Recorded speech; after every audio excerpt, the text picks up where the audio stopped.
తండ్రి కుమార పరిశుద్ధాత్మ త్రియేక దేవుని నామముకి వందనాలు. ఆదియందు యేసయ్య వాక్యమై ఉన్నారు. అంటే సృష్టి మొత్తం దేవుడు సృష్టించక ముందు నుంచే యేసయ్య ఉన్నారు.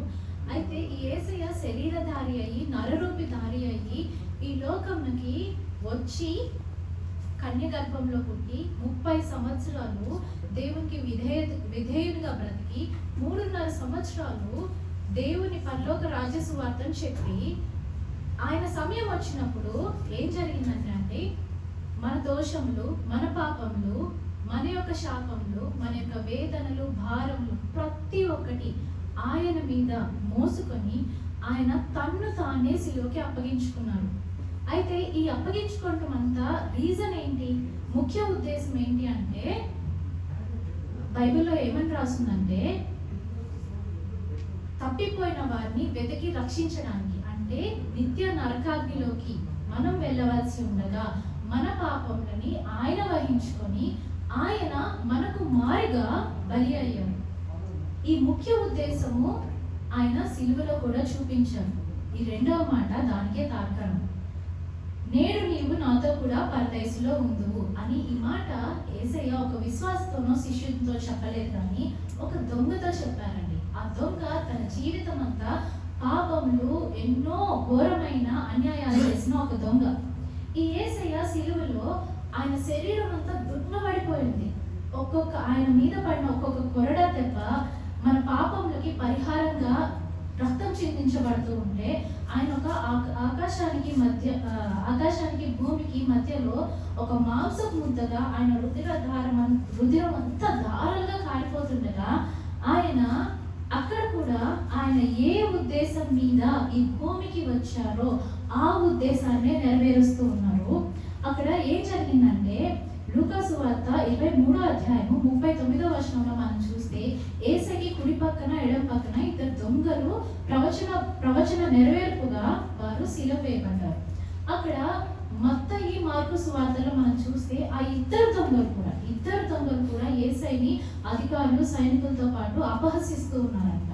కానీ ఎప్పుడైతే యేసయ్యని ఒక దొంగ అబ్జర్వ్ చేస్తూ ఉన్నాడో, ఏంటి ఈయన గురించి వినే ఉంటారు కదా, యేసయ్య బికేమ్ ఫేమస్.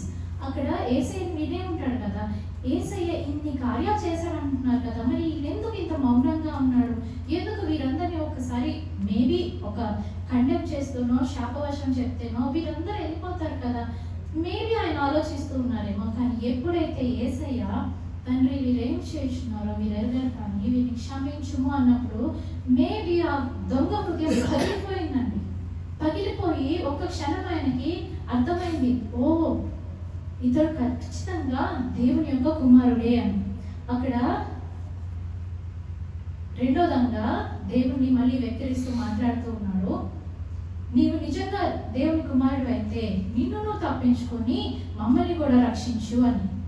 యేసయ్య ఒక్క మాట కూడా అనలేదండి. కానీ ఇక్కడ రగిలిపోయిన మొదటి దొంగ ఉన్నారు కదా, ఆయన మనసులో ఆల్రెడీ పరిశుద్ధాత్మ దేవుడు కార్యం మొదలు పెట్టినప్పుడు అతను అంటున్నాడు కదా, ఫస్ట్ మాట గద్దించెను అని ఉంది వాక్యంలో. గద్దించి ఏమని అంటున్నాడంటే అక్కడ వచనంలో, ఒక నిమిషం అండి, గద్దించి నీవు భయపడవా, దేవునికి భయపడవా, నీవు నేను అయితే ఈ పాపములు చేశాం కాబట్టి మనకి ఈ శిక్ష కరెక్టే అని. అక్కడ ఆయనకి ఏమొచ్చిందండి, దేవుని యొక్క భయము పుట్టింది. దేవుని యొక్క భయము ప్రోవర్బ్స్ లో మనం చదువుతాం కదా, సామెతల్లో దేవుని యందు భయభక్తులు కలిగి ఉంట జ్ఞానంకు మూలం. ఇతనికి జ్ఞానం వచ్చేసింది. ఆ జ్ఞానం ఏంటంటే దేవునికి మనిషికి మధ్యలో దూరాన్ని చెప్పివేసే జ్ఞానము ఈ దొంగ మనసులో దేవుడు పుట్టించారు. అది ఆయన రిసీవ్ చేసుకొని ఆయన చెప్తున్నారు, సాక్ష్యం ఇస్తున్నారు. మేబీ 2 మాటలు ఆ దొంగ మాట్లాడిన మాటలు, కానీ సువార్తని చెప్పేశారు. ఏమనంటే ఇతనిలో ఏ పాపము లేదు, ఇతను ఏ తప్పు చేయలేదు, ఎవరు యేసయ్య అని సాక్ష్యం ఇచ్చాడు. ఇవ్వడమే కాకుండా ఏమని చెప్తున్నారంటే యేసయ్యని చూసి అక్కడ ఏముందంటే దొంగ యేసయ్యని చూశాడంట. చూసి ఆబ్వియస్లీ అండి, ఇప్పుడు క్రాస్లో ఉన్నప్పుడు వాళ్ళ శరీరం అంతా నలగగొట్టున్నప్పుడు తల ఎత్తడం కూడా చాలా ఇబ్బందికరమైన పరిస్థితి. కానీ దొంగ he has taken that effort, he looked at Jesus. ఆయన ఏం చెప్పారంటే యేసు అని పిలిచి, నీవు నీ రాజ్యంతో వచ్చినప్పుడు నన్ను జ్ఞాపకం చేసుకో అని. అక్కడ మనము ఆ ఒక్క వాక్యం చదువుతాం, కానీ దొంగ అక్కడ యేసయ్యని రాజుగా అంగీకరించాడు, రక్షకుడిగా అంగీకరించాడు. ఇంకా విశ్వాసంతో అతడు ఒకటి చూశాడండి, అతను చూడనిది అక్కడ చూశాడు. యేసయ్య శిలువలో నిస్సహాయంగా ఉన్న దొంగ ఏం చూశాడు తెలుసా? యేసయ్య రాజ్యాన్ని చూశాడు. మనం ఈరోజు ఆ రాజ్యాన్ని చూడగలుగుతున్నామా? ఆ విశ్వాసాన్ని బట్టి యేసయ్య అక్కడ, దొంగ నువ్వు బాప్తిసం తీసుకున్నావా, నువ్వు చర్చికి వచ్చావా, నువ్వు పేదలకి సహాయం చేసావా, ఇవేమీ అడగలేదండి. ఇందాక సారా సిస్టర్ గారు చెప్పినట్లు ప్రతి ఒక్క రికార్డ్ని, ఆయన రేప్ చేశారా, లేకపోతే ఆయన దొంగతనం చేశారా, మర్డర్ చేశారా, వీటన్నిటిని యేసయ్య రికార్డ్ నుంచి తీసివేసి, ఈ రోజే నీవు నాతో కూడా పరదేశంలో ఉందువు అని ఒక అష్యూరెన్స్ ఇచ్చాడు. ఆ తర్వాత దొంగ మౌనంగా ఉండిపోయాడు. Maybe he was worshipping God in his heart. ఎంత గొప్ప ప్రేమ అండి దేవుడిది. హీ డిడ్ నాట్, ఇప్పుడు ఆ దొంగ శిలువ మీద ఎందుకున్నాడంటే మనుషులు అతని పాపములన్నీ లెక్క కట్టారు. యేసయ్య పాపములన్నీ ఒక్కసారిగా తుడిచేశాడు. ఒక్కసారి మనం వెనక్కి వెళ్ళి చూసుకుంటే ఆదాం గారి గురించి చూద్దామండి. ఆదాం గారు దేవుడు తినవద్దన్న ఫలంని తిన్నప్పుడు ఇక్కడ దొంగ భయపడ్డాడు కదా, దేవుని భయం వచ్చింది కదా. ఆ దేవుని భయం ఆదాం నుంచి తొలగిపోయింది. అవ్వ ఎప్పుడైతే వచ్చి ఈ పండును తిను అన్నప్పుడు అవ్వని గద్దించుండాల్సింది కదా. ఈ దొంగ గద్దించలేదు. కానీ అక్కడ జ్ఞానం వస్తుందేమో అని అనుకొని పండును తిన్నారు. కానీ ఆ జ్ఞానం ఏం చేసింది? అక్కడ దేవుణ్ణి మనిషిని దూరం చేసింది.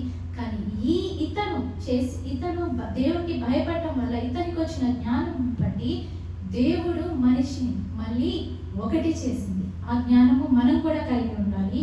అయితే ఇంకొక విషయం మనం చెప్పుకోవాలి ఏంటంటే, ఆదాం గారు చేసిన పాపంను బట్టి దేవుడు అడిగినప్పుడు, నీవు నాకు ఇచ్చిన అవ్వని బట్టే దేవా నేను పాపం చేశాను అని అన్నాడు. బ్లేమ్ చేశాడు. ఆయన కన్ఫెస్ అవ్వలేదు. కానీ ఈ దొంగ ఎవరిని బ్లేమ్ చేయలేదు. యేసయ్య నా సిచ్యుయేషన్స్ వల్ల నేను పాపాలు చేశాను, నాకు ఎవరు చెప్పలేదు, రీజన్స్ ఏం చెప్పలేదు. మన పాపంలో బట్టి మనము ఈరోజు మనం ఈ ఫలమును మనం పొందుచున్నాము అని ఆయన డిక్లేర్ చేశారు, ఆయన కన్ఫెస్ చేశారు. మనం ఈరోజు అలా కన్ఫెస్ చేసే వారంగా ఉన్నామా? దేవుడు మనకి ఎన్నో ఛాన్సెస్ ఇస్తున్నాడు. ఆయన శిలువ పైన ఉండి ఆయన ప్రతిసారి ఆయన నేను క్షమిస్తాను, నేను రెడీగా ఉన్నాను అన్నప్పుడు ఆయన మన కోసం వెయిట్ చేస్తున్నారు. కానీ మనము ఇంకా అక్కడ ఇక్కడ తిరుగుతూ టైం వేస్ట్ చేస్తూ వ్యర్థమైన వాటి కొరకు మన సమయం అంతా వెచ్చిస్తూ మనము దేవుని గాయములు రేపే వారంగానే ఉన్నాము. ఆయన ఏ కార్యంకైతే ఈ లోకంకి వచ్చారో ఆ కార్యము ఆయన నెరవేరుస్తున్నప్పుడు మనం దేవుని గాయములు రేపే వారంగా కాకుండా ఎట్లాగైతే దొంగ ఆయనను చూచి రక్షణ పొందాడో అదే మంచి సమయం అనుకొని, అదే రక్షణ సమయం అనుకొని, ఎలాగైతే అతడు నోరు తెరిచి యేసయ్య నామంలో ఒక జ్ఞాపకం చేసుకోదేవా అని ఒక విజ్ఞాపన చేశాడో, అలాంటి విజ్ఞాపన చేసే వారంగా మనం కూడా ఉండాలని, దేవుని గాయములు మళ్ళా మనం సిలువకు కొట్టే వారంగా మనం ఉండకూడదని ఈ చిన్న వాక్యాన్ని దేవుడు ఆశీర్వదించున్నాడు. Thank you.